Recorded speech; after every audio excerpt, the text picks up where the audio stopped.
Bienvenidos a su canal Despertar Político, yo soy Fátima Ramírez, gracias por acompañarme, familia. Ayer fue un día muy productivo en el Congreso de la Unión, se legisló y reformó temas importantes para nuestra nación, compromisos de campaña del presidente tanto en la Cámara de Diputados y en la de Senadores, en especial un tema que se evitó debatir durante muchos años por los malos manejos del PRIAN, por no querer cargar con los costos políticos y que ahora se dicen estar del lado del pueblo, olvidándose la realidad de nuestro país, que la problemática surgió por sus malos manejos. De eso vamos a estar hablando, que es un tema muy delicado y evidentemente se viene la campaña de desinformación muy fuerte. También quiero saber lo que ustedes piensan y bien, arrancamos con la primera nota. El Senado hace historia, aprueba la regulación integral del uso lúdico y cultivo de la maripepa.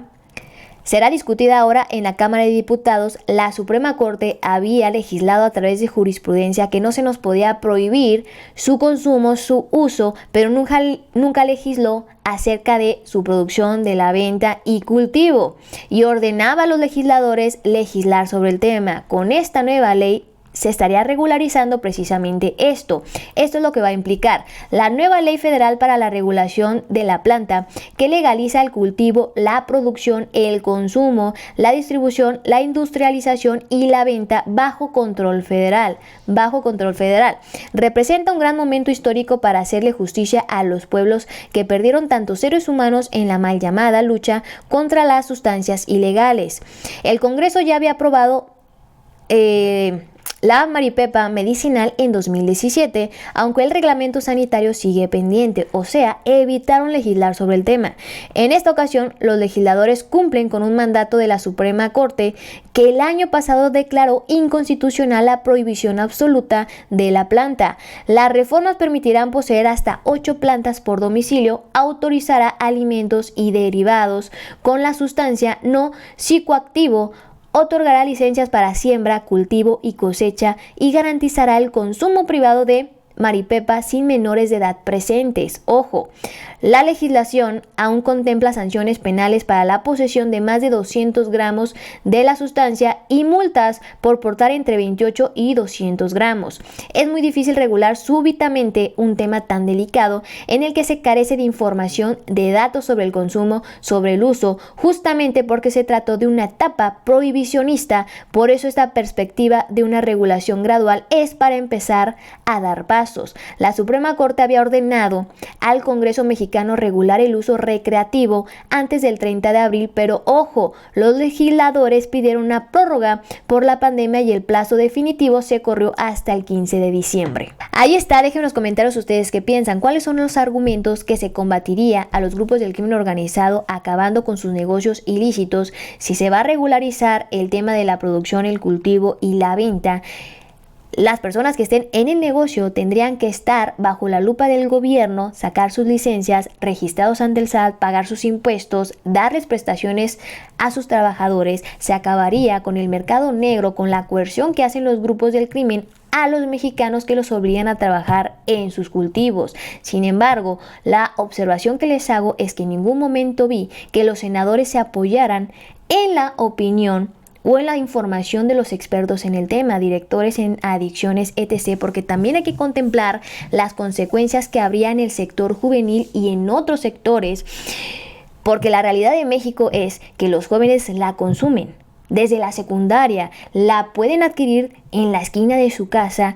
Los grupos del crimen también venden maripepa de mala calidad, sintética. Entonces hay muchas cosas que se dejan al aire. Sin embargo, es un paso importante para nuestro país porque es evidente que este tema, la discusión, no se podía aplazar más. Por eso enojan los argumentos de la oposición. Ricardo Anaya sale a señalar que no le podemos dejar la decisión a Morena. El señor fue funcionario público, fue diputado y ¿qué hizo? Aprobó la reforma energética. Si le hubiera importado, hubiera presentado iniciativa para discutir el tema. ¿Cuántos sexenios no estuvieron en el poder? Controlaban el Congreso y nunca debatieron la situación. Señalan que con esta decisión se va a enviciar a los jóvenes. Los jóvenes ya están propensos. Puedo ir a conseguirla a la esquina de mi casa. Todos conocen a alguien que la distribuye. Ese es el tema. Señalan que la violencia entre los grupos del crimen va a crecer. A ver, la violencia del crimen de los grupos ya está al tope. El tema es quitarles este negocio y también utilizar a tu cuerpo policial para amedrentar, para eliminar los demás. Ahora señalan que no es suficiente porque no hay políticas públicas. Lo primero que dijo el presidente fue atacar a los grupos del crimen de manera inteligente y paralelamente hacer políticas públicas para que los jóvenes se involucren en la sociedad, para que los jóvenes encuentren su lugar y no sean capturados por los grupos del crimen. Dan risa a los panistas. Vámonos con lo que se aprobó en la Cámara de Diputados. Aprueban iniciativa de AMLO para que el Infonavit y el Foviste no tengan intermediarios. Te van a dar el crédito si tú quieres construir tu casita, no te van a obligar a contratar con una constructora que evidentemente se robaba el dinero, te daban unos huevitos del Infonavit. Aprobaron la iniciativa para que tanto el Infonavit como el Foviste no tengan intermediarios y el recurso sea recibido directamente por los beneficiarios para recibir los créditos para vivienda, además de adquirir con ellos propiedad de suelo destinados a la construcción de casas a habitación. Fue aprobada por 463 diputados. Es importante resaltar que los créditos podrán ser destinados a adquirir en propiedad de habitación o suelo para construcción de vivienda, así como construcción o autoproducción de vivienda en suelo propiedad del trabajador, reparación, ampliación o mejoras, pago de pasivos o refinanciamiento de créditos. El negocio aquí era para las constructoras porque si el trabajador tenía su terreno no le permitían construir su propia casa. Con esto se acaba este negocio ilícito beneficiándose a costas del pueblo. Ahora les voy a presentar los argumentos que dio el senador Mati Batres, que es uno de los que mejor argumentan sus análisis en el tema de la maripepa. Compañeras y compañeros senadores, quiero referirme a unos 5 puntos del debate del día de hoy. Primero, se ha dicho aquí que con esta reforma se puede abrir o se abre el mercado legal de las drogas. Esta apreciación es equivocada porque ya hay un mercado legal de diversas sustancias psicoactivas, psicotrópicas, adictivas y de diverso tipo. En ese mercado legal hay diversos medicamentos que se utilizan socialmente y producen adicciones.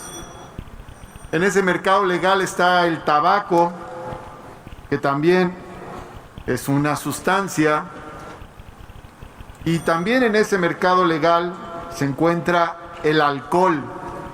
¿Acaso la droga socialmente con el mayor impacto en la vida de nuestra sociedad y también con la mayor presencia de mercado en nuestro país y en muchos otros?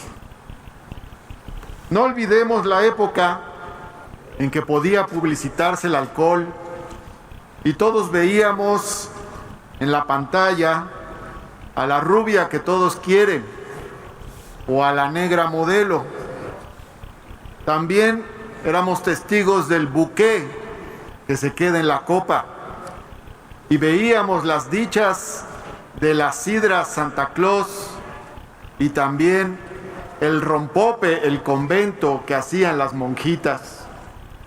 Todo eso pasaba a través de los medios masivos de comunicación, evidenciando el mercado legal de la más importante de la sociedad mexicana, que es el alcohol.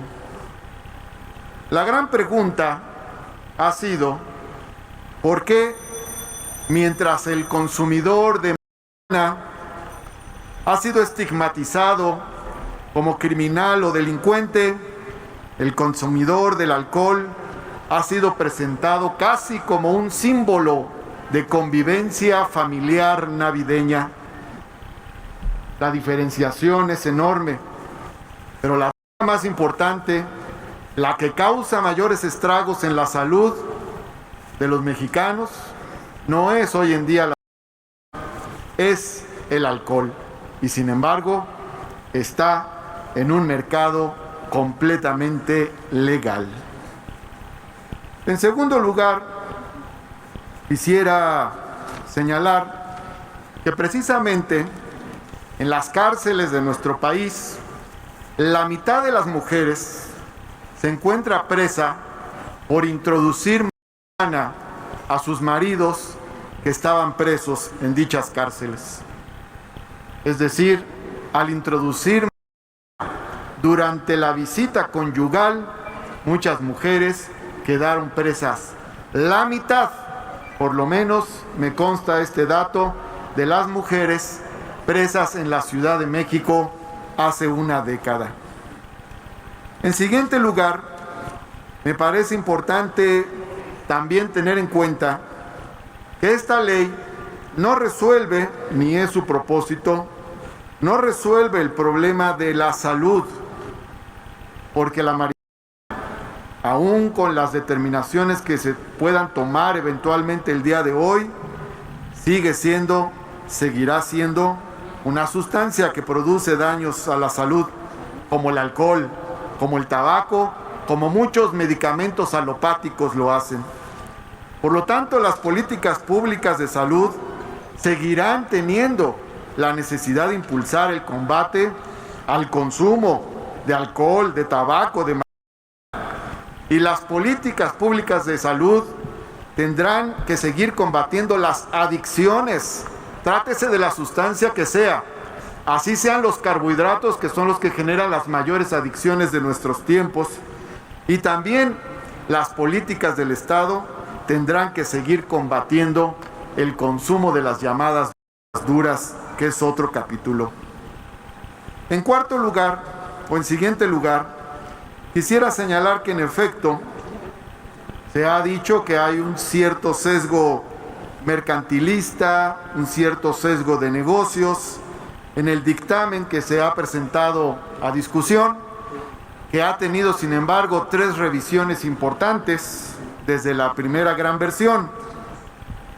Esto es cierto, ha tenido este sesgo, como también es cierto que la orientación fundamental de la Corte ha sido ponderar los derechos, las libertades y el desarrollo libre de la personalidad. Ahí lo tienen, evidentemente ese tema va a seguir dando de qué hablar. Es un gran paso para los mexicanos que se ponga a discusión, que por fin se debata en el Congreso. Y bueno, familia, pues ahí está la información. Déjame en los comentarios ustedes qué piensan. Si te gustó el video, regálame tu like, suscríbete al canal. Yo soy Fátima Ramírez y nos vemos hasta la próxima.